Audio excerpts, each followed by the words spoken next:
Hello again.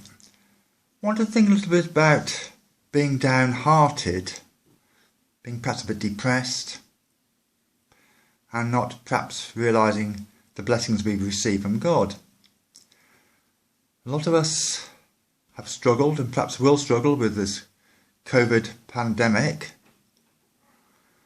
and some of us are finding it quite difficult to motivate ourselves or are even frightened to leave our homes.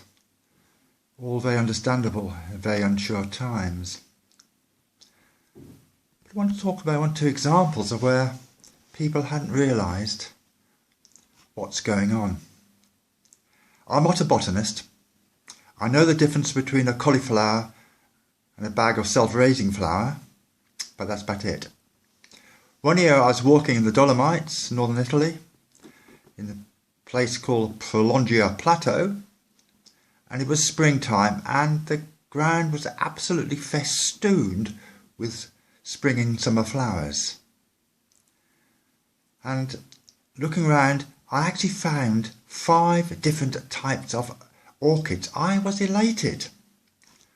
I went back to the hostel, was chatting to a botanist who was leading flower walks, said, I found 5 types of orchids today at Prolongia Plateau.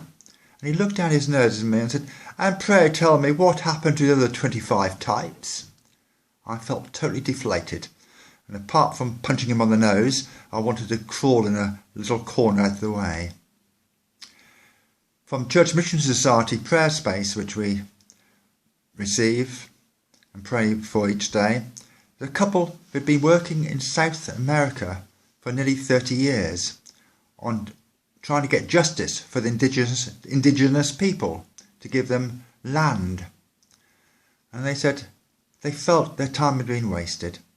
It was only when they looked back that they realised how much they had achieved. In 2 different countries, laws have been passed where indigenous people have rights to hold land and not be thrown out by developers.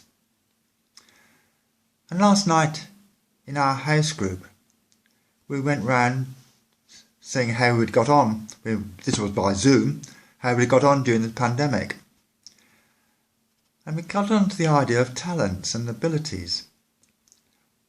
One of the people there is very good at technology and does live videoing of every service at Rothwell Church on a Sunday. Another one has made hundreds of face coverings during this pandemic. A third person has held high office in a church for many years, as well as helping in the community.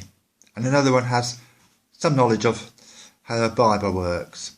So we suddenly realised we'd all got different talents, and that was encouraging. But if you think back to Elijah, passage from 1 Kings chapter 19, he just come off the back of a marvellous triumph in overcoming the priests of Baal, a false god, and had the priests killed. And in a sense he should have been on top of the world. Yet he heard a message that the king Ahab and the queen Jezebel were out to get him.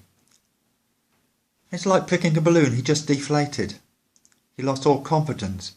He became very depressed and went off in the desert to die. Yet God sent an angel to feed him and sustain him. And eventually, I'll read it a bit here. Then the word of the Lord came to him saying, Elijah, what are you doing here? He answered, I've been very zealous for the Lord, the God of hosts, for the Israelites have forsaken your covenant, thrown down your altars and killed your prophets with the sword. I alone am left. They are seeking my life to take it away. Poor Elijah at his wits' end, burnt out, depressed. But God, behind that question, what are you doing here, implies, I want you elsewhere. So after a period of restoration, Elijah was sent off to work again for God. He hadn't perhaps recognised his worth, but God had. And so note of encouragement, really. Yes, we all get downhearted at times, but just hold on to the fact. Not only do we have a God who created us and loves us, but who wants to share with us the gifts he has given us. We all have gifts. Maybe some are more obvious than others. But I certainly couldn't make hundreds of face coverings. Me and technology are on different planets. The thought of being responsible running a business side of anything, let alone a church, scares the wits out of me. Yet, God's given me 1 or 2 talents to keep me going. So take courage. Know that God is with you, and he has even plans for you. Amen.